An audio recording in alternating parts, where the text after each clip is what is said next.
को। सिंचाई की टेंशन खत्म, यूपी के हर किसान के खेत में होगा तालाब। उत्तर प्रदेश सरकार किसानों की आय बढ़ाने और खेती में जल संचयन को बढ़ावा देने के लिए प्रयासरत है। केंद्र और राज्य सरकार लाभकारी योजनाओं, कृषि यंत्रों पर अनुदान, एमएसपी का लाभ समेत अनेक सुविधाओं से किसानों को लाभान्वित कर रही है। इस कड़ी में यूपी सरकार की खेत तालाब योजना किसानों के लिए काफी कारगर साबित हो रही है। हर साल बड़ी संख्या में किसान इसका फायदा ले रहे हैं।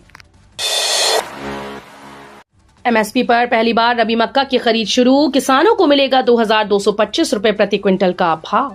योगी सरकार ने किसानों को बड़ी राहत देते हुए पहली बार रबी सीजन की मक्का फसल को न्यूनतम समर्थन मूल्य पर खरीदने का फैसला लिया है।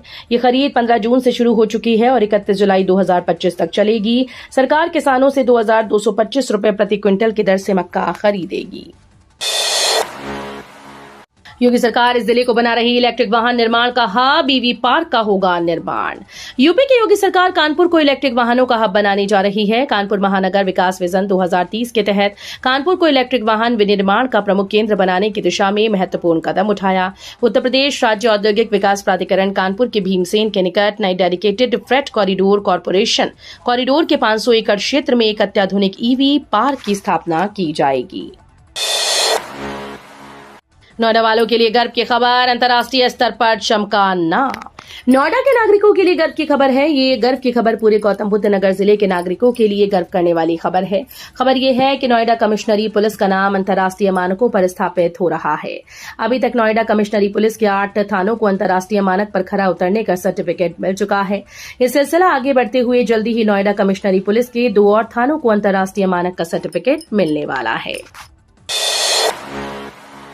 कश्मीर घाटी से भी होगा प्रयागराज का सीधा रेल संपर्क, समय सारणी पर चल रहा है मंथन। श्री माता वैष्णो देवी कटरा रेलवे स्टेशन से श्रीनगर के बीच कश्मीर की वादियों से गुजरती वंदे भारत एक्सप्रेस के तमाम वीडियो इन दिनों सोशल मीडिया में वायरल हैं। प्रयागराज के लोग भी इन वीडियो को पसंद करने के साथ साथ शेयर भी कर रहे हैं। आने वाले दिनों में प्रयागराज के लोगों को इस तरह के वीडियो शेयर करने की जरूरत नहीं पड़ेगी। शिक्षकों को अवकाश में स्कूल न बुलाएं, यूपी के कई एमएलसी ने सीएम योगी को लिखा पत्र। उत्तर प्रदेश के कई एमएलसी ने प्राइमरी स्कूल्स में बढ़ाए गए 30 जून तक अवकाश के दिनों में शिक्षकों को स्कूल्स न बुलाने का समर्थन किया। एमएलसी देवेंद्र प्रताप सिंह, एमएलसी आशुतोष सिन्हा, प्रश्न और संदर्भ समिति के सभापति राज बहादुर सिंह चंदेल और एमएलसी अरुण पाठक ने मुख्यमंत्री योगी आदित्यनाथ को पत्र भेजा। इन्होंने मुख्यमंत्री से शिक्षकों, शिक्षा मित्र और अनुदेशकों को अवकाश अवधि तक घर से काम करने की छूट दिए जाने का अनुरोध किया। यूपी बीएड रिजल्ट 2025 जारी, इन आसान स्टेप्स से चेक करें परिणाम। बुंदेलखंड यूनिवर्सिटी झांसी ने उत्तर प्रदेश बीएड संयुक्त प्रवेश परीक्षा 2025 का परिणाम आधिकारिक वेबसाइट पर घोषित कर दिया है। परीक्षा में शामिल हुए अभ्यर्थी अब अपना स्कोर कार्ड यूनिवर्सिटी की वेबसाइट पर जाकर देख सकते हैं। यूपी बीएड जेईई 2025 का आयोजन 1 जून को राज्य के विभिन्न परीक्षा केंद्रों पर किया गया था। कस्तूरबा गांधी आवासीय विद्यालय की छात्राएं भी अन्य राज्यों में जाएंगी भ्रमण पर। आजमगढ़ जिले के कस्तूरबा गांधी आवासीय बालिका विद्यालयों की छात्राएं अब अन्य राज्यों और शहरों का भ्रमण करेंगी। इस पहल का उद्देश्य छात्राओं को विभिन्न प्रांतों की संस्कृति, भाषा, रहन सहन और प्रसिद्ध स्थलों की जानकारी देना है। यह अवसर उन्हें राष्ट्रीय आविष्कार अभियान कार्यक्रम के तहत प्रदान किया जा रहा है। नर्सिंग ऑफिसर सहित 1479 पदों पर निकली भर्ती, युवाओं के लिए सुनहरा अवसर। अगर आप नर्सिंग या मेडिकल क्षेत्र में करियर बनाना चाहते हैं तो आपके लिए बड़ी खुशखबरी है। संजय गांधी स्नातकोत्तर आयुर्विज्ञान संस्थान लखनऊ ने ग्रुप बी, सी और डी श्रेणी के अंतर्गत 1479 पदों पर भर्ती के लिए शॉर्ट नोटिफिकेशन जारी कर दिया है। यह भर्ती विशेष रूप से नर्सिंग ऑफिसर सहित विभिन्न तकनीकी और प्रशासनिक पदों के लिए की जा रही है। अब यूपी में फलों से बनेगी शराब, पहली वाइनरी शुरू।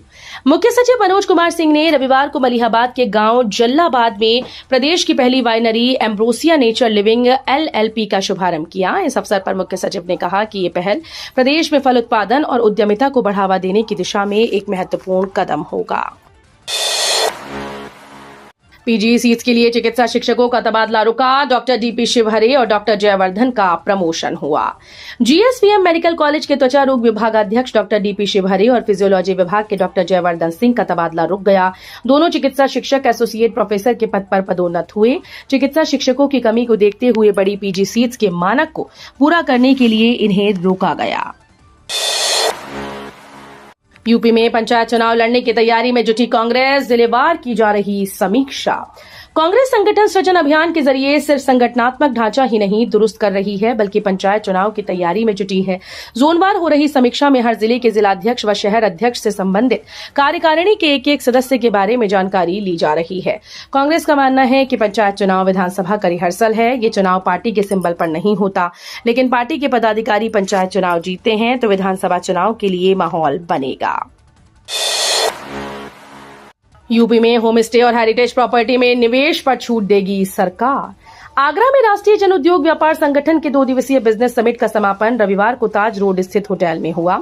समापन समारोह में प्रदेश के पर्यटन और संस्कृति मंत्री तथा जनपद प्रभारी जयवीर सिंह ने उद्यमियों से पर्यटन के क्षेत्र में निवेश का आह्वान किया।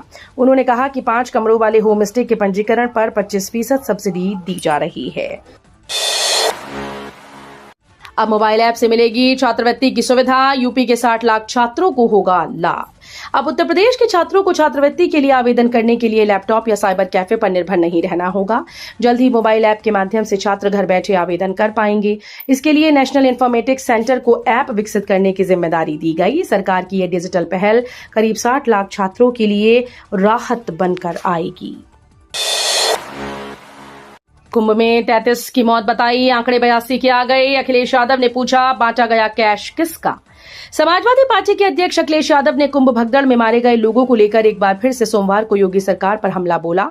अखिलेश ने मुख्यमंत्री योगी आदित्यनाथ का नाम लिए बगैर कहा कि जो लोग दावा करते थे कि कुंभ में 33 की जान गई, अब तो 82 की मौत के आंकड़े आ गए।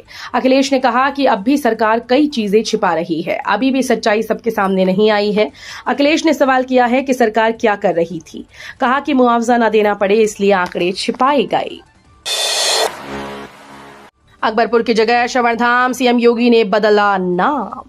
मुख्यमंत्री योगी आदित्यनाथ ने सोमवार को अंबेडकर नगर को करोड़ों की सौगात दी। अंबेडकर नगर के कचेरी में आयोजित एक समारोह में जिले के विकास के लिए 1184 करोड़ रुपए की 194 विकास परियोजनाओं का लोकार्पण और शिलान्यास किया। इस मौके पर उन्होंने जनप्रतिनिधियों की मांग पर विचार करते हुए कहा कि अकबरपुर बस स्टैंड का नामकरण श्रवणधाम बस स्टैंड करने की घोषणा की है। कहा कि ये नामकरण श्रवणधाम की सांस्कृतिक और ऐतिहासिक महत्ता को सम्मान देने का प्रयास है, जो मातृ पितृ भक्ति का प्रतीक है। यूपी में बिजली का महाकरंट, इतिहास में कभी नहीं बढ़े इतने दाम। उत्तर प्रदेश में बिजली उपभोक्ताओं पर एक बार फिर से आर्थिक बोझ बढ़ने की संभावना है। Uttar Pradesh power corporation limited ने बिजली दरों में भारी बढ़ोतरी का प्रस्ताव नियामक आयोग के समक्ष दाखिल किया। इस प्रस्ताव के अनुसार ग्रामीण क्षेत्रों में बिजली दरों में 45% और शहरी क्षेत्रों में 40% की वृद्धि की जा सकती है। इसके अलावा नए बिजली कनेक्शन लेना भी महंगा होने वाला है। नोएडा सेक्टर 62 से साहिबाबाद तक चलेगी मेट्रो, 16वें वित्त आयोग की फंडिंग से होगा विस्तार। उत्तर प्रदेश के नोएडा सेक्टर 62 से साहिबाबाद तक मेट्रो विस्तार को लेकर एक बार फिर से उम्मीद जगी। इस बार गाजियाबाद डेवलपमेंट अथॉरिटी ने फंडिंग पैटर्न का झंझट खत्म कर दिया। सीधे 16वें वित्त आयोग से इस मेट्रो प्रोजेक्ट के लिए फंड की डिमांड की गई। इसका प्रस्ताव बनाकर शासन को भेजा गया। उम्मीद है कि यहां से फंडिंग होगी। जीडीए ने कुल 2441 करोड़ रुपए का प्रस्ताव भेजा है। न बिजली ठीक और न पार्किंग का इंतजाम। ग्रेटर नोएडा में रिवरव्यू सोसाइटी के लोगों का फूटा गुस्सा। ग्रेटर नोएडा वेस्ट की रिवरव्यू सोसाइटी के निवासियों ने बुनियादी सुविधाओं की कमी को लेकर जोरदार प्रदर्शन किया। प्रदर्शनकारियों ने एनबीसीसी और सीआर के खिलाफ नारेबाजी करते हुए सोसाइटी से गौर प्रोजेक्ट के मुख्य गेट तक मार्च निकाला। इस विरोध प्रदर्शन में बड़ी संख्या में महिलाएं, बुजुर्ग और बच्चे शामिल हुए। प्रदर्शनकारियों ने हाथों में बैनर और पोस्टर लेकर अपनी समस्याओं को उजागर किया। आईआईटी-बीएचयू के 15 छात्रों को प्लेसमेंट सत्र में 1 करोड़ से अधिक के सालाना पैकेज।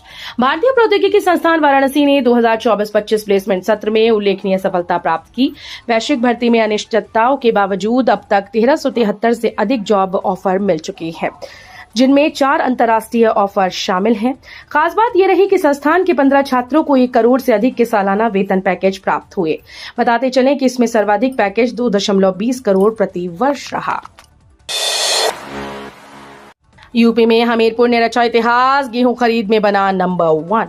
उत्तर प्रदेश में गेहूं खरीद के मोर्चे पर हमीरपुर जिले ने अपनी धाक जमाई। सभी 74 जिलों को पछाड़ते हुए हमीरपुर ने इस बार गेहूं खरीद में पहला स्थान हासिल कर लिया। इतना ही नहीं, जिले ने अपने निर्धारित लक्ष्य से 100% से अधिक गेहूं खरीदकर किसानों को समय पर 90% से ज्यादा भुगतान भी सुनिश्चित किया, जिससे अन्नदाताओं के चेहरे पर खुशी की लहर दौड़ पड़ी।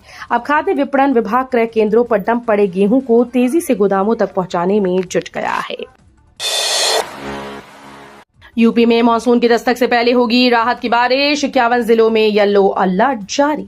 अगले कुछ दिनों तक प्रदेश के कई जिलों में बारिश होने का अनुमान है। भारतीय मौसम विभाग ने उत्तर प्रदेश के मौसम को लेकर जानकारी साझा की। विभाग के अनुसार आज से अगले कुछ दिनों तक राज्य के कई हिस्सों में तेज और हल्की बारिश की संभावना है।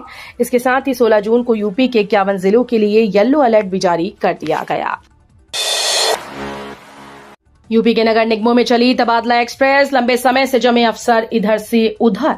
यूपी के नगर निगमों और नगर पालिकाओं में तबादला एक्सप्रेस चली है। लंबे समय से जमे अधिकारियों को हटाया गया और उनकी जगह तैनाती दी गई।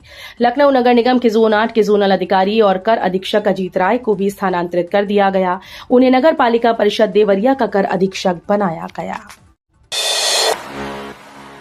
प्रधानमंत्री नरेंद्र मोदी को भेंट किया जाएगा रामलला रक्षा यंत्र। रामलला सेवा संस्थान की ओर से जल्द ही पीएम नरेंद्र मोदी को रामलला रक्षा यंत्र भेंट किया जाएगा। संस्थान की ओर से 5 विशेष चांदी से निर्मित यंत्र तैयार किए गए हैं, जो 5 विशिष्ट लोगों को दिए जाएंगे।